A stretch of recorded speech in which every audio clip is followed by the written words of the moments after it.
குக்கிங்கில் என்ன பார்க்க போகிறோன்னா கோதுமை போண்டா. இதை எப்படி ஈஸியாக செய்யறதுன்னு பார்க்கலாம் வாங்க. இந்த கார போண்டா வந்து ரொம்ப ஈஸியாக செஞ்சிடலாம். இது வந்து கோதுமை மாவில் செய்யறது. 1 கப்பு கோதுமை மாவு எடுத்துருக்கேன். இது கூட நல்லா ஒரு 1/2 கப்பு தயிர் எடுத்துக்கேன். இந்த தயிர் தான் இதுக்கு வந்து கொஞ்சம் நல்லா சாஃப்டாக வரும். இது கூட வந்து நம்ம ஒரு சின்ன கப்புக்கு 1 கப் அளவு இட்லி மாவு சேர்த்துக்கலாம். ரொம்ப புளிக்காத மாவை நம்ம இது கூட சேர்த்துக்கலாம். இதுக்கு தேவையான உப்பை போட்டுக்கலாம். கொஞ்சமாக சேர்த்துக்கங்க. இட்லி மாவில் உப்பு இருக்கும், பார்த்து சேர்த்துக்கங்க.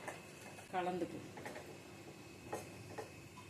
இந்த கோதுமை மாவு கொஞ்சம் நல்லா வெந்து வரணும். அதுக்காக கொஞ்சம் சுடு தண்ணி வச்சிருங்க. கொஞ்சம் வெதுன்னு தண்ணி இருந்தால் இது கூட நம்ம ஊற்றி கொஞ்சமாக நம்ம போண்டா மாவு பதத்துக்கு நம்ம அப்படியே பிசைஞ்சு எடுத்துக்கலாம். இது வந்து ஈஸியாக செஞ்சிடலாம். சாயந்தரம் குழந்தைங்களுக்கு செய்கிற ஈவினிங் ஸ்நாக்ஸ் தான் இது. நம்ம இதை வீட்டிலையே ஈஸியாக செஞ்சிடலாம். கோதுமை மாவு வச்சு செய்யறதுனால பசங்களும் நல்லா விரும்பி சாப்பிடுவாங்க. மாவை நம்ம இந்த அளவுக்கு கரைச்சி வச்சுக்கலாம். இந்த மாவு வந்து ஒரு 10 நிமிஷத்துக்கு அப்படியே ஊறட்டும். மூடி போட்டு வச்சிடலாம். மாவில் லேசாக மஞ்சத்தூள் சேர்த்துக்கணும்.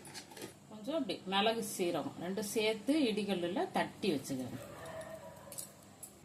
ஒரு 2 பச்சை மிளகா பொடியாக நறுக்கி வச்சுருக்கேன், அதை சேர்த்துக்கணும்.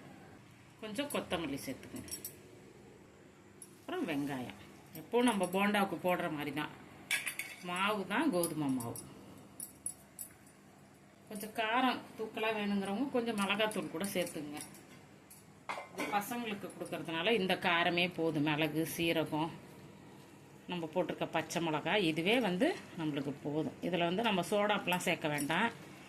இட்லி மாவே நல்லா ஊறி உப்பி இருக்கும். ஒரு நாள் கரைச்சி வச்சுருந்ததுனால அதுவே இதுக்கு வந்து போதும். ஒரு கடாய் வச்சு எண்ணெய் சேர்த்துக்கணும். எண்ணெய் காஞ்சிருச்சு. நம்ம இப்போ போண்டா போடுவோம்.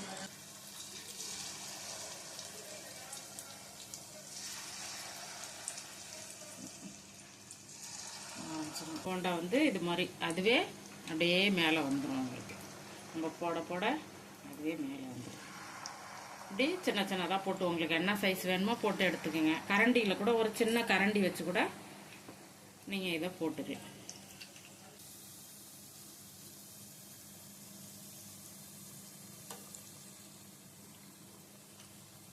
நல்லா இந்த கோதுமை மாவில் செய்கிறோமேன்னு நினைக்காதீங்க. இது நல்லா சாஃப்டாக வரும். அதுக்கு தான் வந்து நம்ம தயிர் சேர்க்கறது. இட்லி மாவு தயிர் எல்லாம் அதுக்கு தான் நம்ம சேர்க்கறது.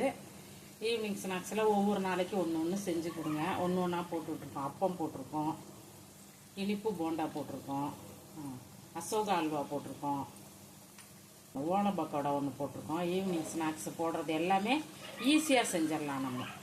நம்மளோட கோதுமை போண்டா ரெடி ஆயிடுச்சு. நீங்களும் உங்கள் வீட்டில் செஞ்சு சாப்பிட்டு பார்த்துட்டு எப்படி இருக்குங்கிறத கமெண்டில் சொல்லுங்கள். லைக் பண்ணுங்கள், ஷேர் பண்ணுங்கள். வீடியோ பிடிச்சிருந்தா சேனலை சப்ஸ்கிரைப் பண்ணி சப்போர்ட் பண்ணுங்கள். நன்றி.